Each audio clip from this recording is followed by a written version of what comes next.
Nilisema without any fear of contradiction, na iwe very clear, mimi Samuel Tunai, Governor Narok, nimechaguliwa kuleta kabila zote pamoja. Nasema hivyo, iko wengine wanasema hawa anasema governor ni Masai, deputy governor ni Masai, kabila, mambo ya ukabila. Mimi sitaki hivyo. And even leadership I'm going to associate it thereafter ni leadership ambayo itaunganisha Masai, Kalenjin, Kikuyu, Kisii, Jaluo, kabila zote ambaye ziko katika kaunti hii. Ile uongozi nasema ati italeta ukabila, I'm against that leadership. So that should be very clear. And we are not going to give space kwa leadership inasema ati hatutaki Kalenjin, hatutaki Kikuyu. We are sorry, there is no space in Narok. Kabila yote ambaye iko Narok iko na haki, na hakuna kabila itaama Narok. Hakuna. Hiyo is very clear. Hakuna kabila iko Narok itaama. They are here to stay.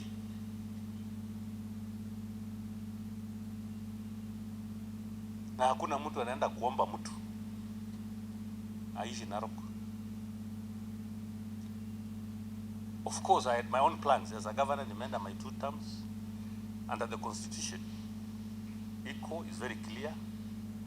Mimi mwenyewe with my own supporters nimeconsult, nilikuwa na plan yangu ile nimefanya, na niko na uamuzi yangu.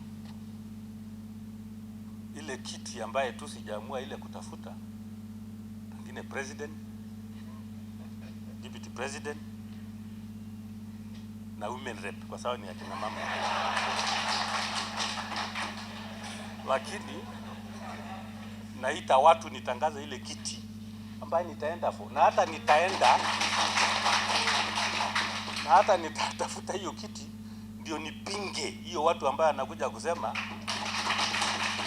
ati they are here kuja kusema ati kuna ukabila, tutaki hii kabila, tutaki hii. Hakuna kitu kama hiyo.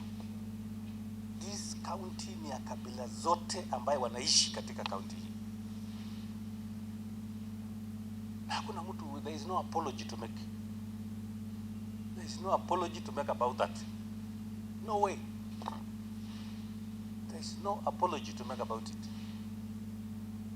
Kabila yote, kalani yote, mtu yote ambaye anaishi hapa. Yes. Na hata because of that, hata I'm more energized. Congratulate the new Chief Officer,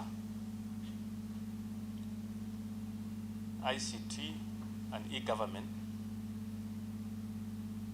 Charles Langat. Congratulations. Pongezi.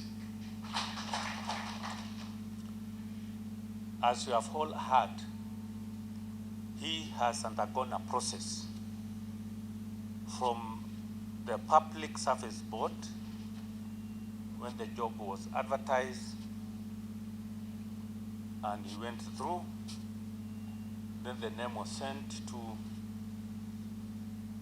the assembly,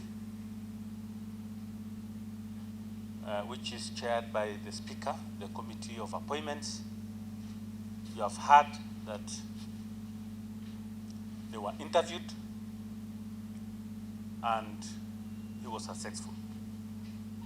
So, Bwana Charles Langat, congratulations.